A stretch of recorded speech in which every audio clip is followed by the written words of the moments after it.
हाँ तो दोस्तों, इस वीडियो के अंदर हम हेमंत सर्जिकल के आईपीओ के बारे में बात करेंगे और जानेंगे कि इस आईपीओ के अंदर आपको कितना लिस्टिंग गेन मिल सकता है और आपको इस आईपीओ के अंदर अप्लाई करना चाहिए या नहीं। चलिए शुरू करते हैं।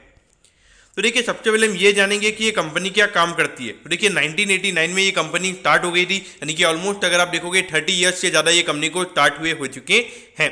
तो देखिए, जो कंपनी है, ये कंपनी जो मेडिकल इक्विपमेंट्स होते हैं तो उसे ये कंपनी बनाने का काम करती है और उसके अलावा जो उसकी असेंबलिंग का जो काम होता है, यानी कि बाहर से प्रोडक्ट को इंपोर्ट करके तो इसकी जो असेंबलिंग वगैरह का जो काम होता है वो ये कंपनी करने का काम करती है।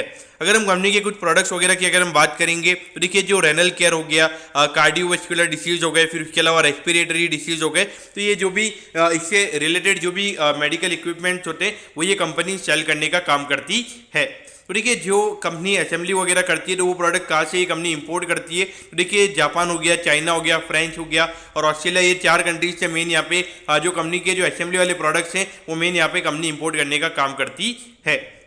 उसके अलावा अगर हम देखेंगे तो अभी करंटली यहाँ पे कंपनी की एक मैन्युफैक्चरिंग यूनिट हमें यहाँ पे कंपनी की नजर आती है, जो अखाड़ इंडस्ट्रियल स्टेट के यहाँ पे कंपनी की एक मैन्युफैक्चरिंग यूनिट है। उसके अलावा अगर हम देखेंगे तो 2 कंपनी की असेंबली यूनिट हमें यहाँ पे कंपनी की नजर आती है। तो देखा जाए तो एक अच्छी बात है। और अगर हम कंपनी की असेंबली यूनिट की अगर हम बात करेंगे तो एक अटगांव के अंदर है और एक भिवंडी के अंदर हमें यहाँ पे कंपनी की मैन्युफैक्चरिंग यूनिट नजर आती है। और उसके अलावा अगर हम देखेंगे तो यहाँ पे जो कंपनी की फैसिलिटीज हैं उनको यहाँ पे आईएसओ का सर्टिफिकेशन मिला हुआ है, यानी कि एक प्रॉपर क्वालिटी में ये कंपनी प्रोडक्ट्स वगैरह बनाने का ये कंपनी काम करती है। उस पॉइंट ऑफ व्यू से देखा जाए तो ऑल ओवर ये एक हमें अच्छी कंपनी यहाँ पे नजर आती है।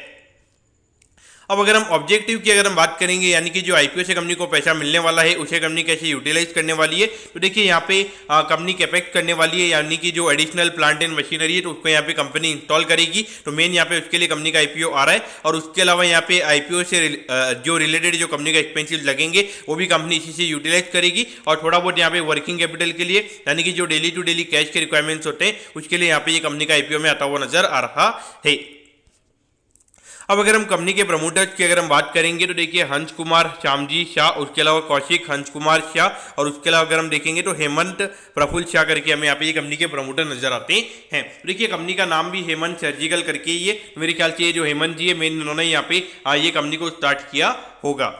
अब अगर हम रेवेन्यू की अगर हम बात करेंगे तो देखिए, 2021 में ये कंपनी का सिर्फ 60 करोड़ के लगभग के रेवेन्यू के नंबर थे, लेकिन अगर हम अभी देखेंगे तो 111 करोड़ के लगभग के कंपनी के रेवेन्यू के नंबर नजर आते हैं। तो देखिए, ऐसे अगर आप देखोगे 60 से 111 का नंबर हमें ये नजर आता है, लेकिन अगर हम पिछले साल के कंपेरिजन में अगर हम बात करेंगे तो हार्डली 4 से 5% के लगभग हमें यहाँ पे कंपनी की ग्रोथ देखने को मिल रही है। अगर हम प्रॉफिटेबिलिटी की बात करेंगे तो ये नंबर यहाँ पे 1 करोड़ के लगभग था। फिर उसके बाद में अगर आप देखोगे तो रेवेन्यू काफी अच्छे तरीके से ग्रो हुआ था, तो उसकी वजह से ऑपरेटिंग लेवरेज यहाँ पे कंपनी के लिए प्ले आउट किया होगा। तो उसके हिसाब से अगर आप देखोगे 4 करोड़ के लगभग कंपनी ने यहाँ पे नेट प्रॉफिट कमाया था। और अगर हम अभी देखेंगे तो लगभग 7 करोड़ 65 लाख रुपीज के लगभग का प्रॉफिट हमें यहाँ पे कंपनी का ये पिछले फाइनेंशियल ईयर में कंपनी का नजर आता है। लेकिन देखिए, इतना ज्यादा कोई रेवेन्यू ग्रोथ नहीं है, लेकिन प्रॉफिटेबिलिटी काफी ज्यादा ग्रो हुई है। तो मुझे लगता है कि आईपीओ से पहले अगर इतनी ज्यादा ग्रोथ हुई है तो कहीं ना कहीं यहाँ पे थोड़े से नंबर्स यहाँ पे मैनिपुलेटेड यहाँ पे कंपनी की तरफ से हो सकते हैं। अब अगर हम आईपीओ की डिटेल्स के बारे में अगर हम बात करेंगे तो देखिए, 24 मई को ये आईपीओ में ओपन होता हुआ नजर आएगा और 26 मई को ये आईपीओ में क्लोज होता हुआ नजर आएगा। यहाँ पे 90 रुपीज पर शेयर पे यहाँ पे कंपनी शेयर दे रही है। 1600 शेयर्स का हमें यहाँ पे लॉट नजर आता है, यानी कि एक लॉट को अप्लाई करने के लिए यहाँ पे 1,44,000 रुपीज आपको यहाँ पे लगेंगे। अगर हम टोटल इश्यू साइज की अगर हम बात करेंगे तो 24 करोड़ 84 लाख रुपीज का हमें यहाँ पे आईपीओ नजर आता है, यानी कि अराउंड 35% अगर आप देखोगे तो 8 से 9 करोड़ के लगभग का रिटेल कोटा हमें यहाँ पे कंपनी का नजर आता है। अगर हम इश्यू साइज की अगर हम बात करेंगे तो इश्यू साइज तो हमने बता दिया, लेकिन पूरा यहाँ पे फ्रेश इश्यू है, यानी कि पूरा पैसा कंपनी के पास में जाएगा। यहाँ पे प्रमोटर्स अपना कोई भी स्टेक नहीं बेच रहे हैं। अगर हम लिस्टिंग की अगर हम बात करेंगे तो बीएसई के एचएमई प्लेटफॉर्म पे ये कंपनी हमें लिस्ट होती हुई नजर आएगी। अब अगर हम यहाँ पे टाइम टेबल के बारे में अगर हम बात करेंगे तो देखिए, यहाँ पे 31 को आपको पता चल जाएगा कि आपको अलॉटमेंट मिला है या नहीं। अगर अलॉटमेंट नहीं मिलता तो 1 जून को आपको रिफंड मिल जाएगा और 2 जून को आपके डिमेट अकाउंट में शेयर आ जाएंगे अगर आपको अलॉटमेंट मिलता है। और 5 जून को ये कंपनी हमें लिस्ट होती हुई नजर आएगी। तो देखिए, यहाँ पे जो क्रेयॉन एडवर्टाइजिंग करके और उसके अलावा आई थिंक जो कल हमने एक वैसा डेंटिसिटी करके जो कंपनी का आईपीओ जो आईपीओ की वीडियो हमने बनाई थी, तो वो दोनों जो कंपनीज जो उनके आईपीओ 25 तारीख को बंद होने वाले और उनकी लिस्टिंग 2 तारीख को होने वाली है। लेकिन अगर उन आईपीओ में अगर आप अप्लाई करते हो और उसके बाद में अगर आपके पास में फंड नहीं है तो आप ये आईपीओ के अंदर अप्लाई नहीं कर पाओगे।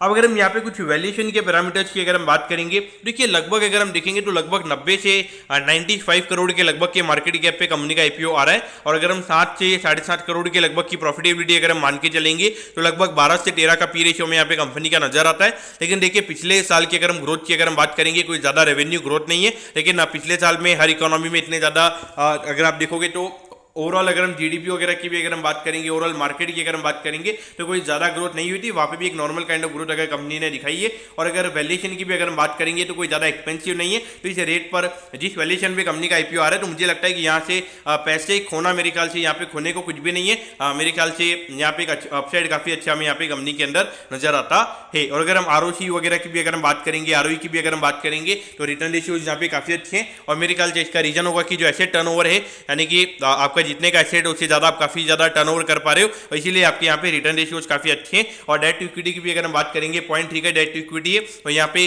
24 करोड़ से कंपनी का इक्विटी अभी बढ़ जाएगा। तो उसकी वजह से अगर आप देखोगे तो डेट टू इक्विटी यहाँ पे कंपनी का काफी नॉर्मलाइज हमें होता हुआ नजर आएगा। तो यहाँ पर आपको क्या करना चाहिए, देखिए अभी करंटली ग्रे मार्केट प्रीमियम तो ये इंडिकेट कर रहा है कि अभी जितने भी ये तीनों आईपीओज हैं, यानी कि क्रेयॉन हो गया, हेमंत सर्जिकल हो गया, और उसके अलावा जो डेंटल क्राफ्ट करके जो कंपनी है, ये तीनों के अंदर लगभग 25-30% के लगभग के लिस्टिंग आपको मिल सकते हैं, ऐसा भी मार्केट इंडिकेट कर रहा है। यानी कि हर आईपीओ के अंदर आप मान के चलिए कि लगभग 30-40,000 रुपीज पर लॉट का प्रॉफिट यहाँ पे मार्केट इंडिकेट कर रहा है कितना हो सकता है। तो देखिए मेरे ख्याल से अगर देखा जाए तो ये जो तीनों कंपनीज है, इनके कंपैरिजन में सबसे छोटा मार्केट कैप अगर किसी का है तो वो हेमंत सर्जिकल का ही है। और इसके अलावा अगर हम सबसे छोटे आईपीओ साइज की भी अगर हम बात करेंगे तो सबसे छोटा आईपीओ साइज भी इसी कंपनी का हमें यहाँ पे नजर आता है। तो उस पॉइंट ऑफ व्यू से देखा जाए तो मुझे लगता है कि कहीं ना कहीं यहाँ पे लिस्टिंग इनके पॉइंट ऑफ व्यू से भी या फिर long term point of view से भी अगर हम बात करेंगे तो ये कंपनी के अंदर मुझे लगता है कि ज्यादा लिस्टिंग आपको मिल सकता है, और long term point of view से भी यहाँ पे ज्यादा रिटर्न आपको ये कंपनी में बनते हुए नजर आ सकते हैं। क्योंकि देखिए मेरे ख्याल से अगर देखा जाए तो 93 करोड़ पे मेरे ख्याल से कुछ खोने को नहीं है। यहाँ पे कंपनी फिर भी लगभग 25-30% से कंपनी हमें ग्रोथ हुई नजर आएगी। और वहाँ पे मुझे डेफिनेटली लगता है कि अगर आईपीओ में 20-25% का लिस्टिंग होता है तो मेरे ख्याल से वहाँ पे डेफिनेटली अपने बाय करना चाहिए। और लगभग मुझे लगता है कि यहाँ पे 5 से 6 महीने में 200-250 करोड़ के मार्केट कैप पे ये कंपनी हमें जाती हुई नजर आ सकती है। तो देखिए मेरे पास में अगर चॉइस है कि अगर 3 आईपीओ में से अगर एक आईपीओ में मुझे अगर सारे पैसे लगाने तो मैं हेमंत सर्जिकल के अंदर पहले लगाऊंगा। फिर उसके बाद में अगर मेरे पास थोड़े पैसे बच जाते तो उसके बाद में मैं डेंटल क्राफ्ट के अंदर लगाऊंगा। लेकिन उसके बाद में अगर मेरे पास पैसे बचेंगे तो मैं क्रेयॉन एडवर्टाइजिंग के अंदर लगाऊंगा।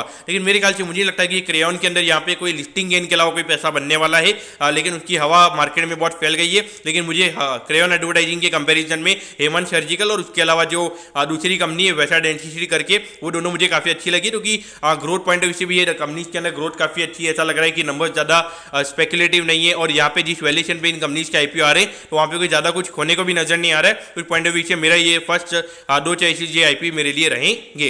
दोस्तों मैं कहता हूँ कि हेमंत सर्जिकल के आईपीओ के बारे में आपको सब कुछ समझ में आ गया होगा। अगर आपकी कोई भी क्वेरीज है आप कमेंट कीजिए, मैं जरूर आपके कमेंट पर रिप्लाई करूंगा। ओके दोस्तों, thank you, have a nice day.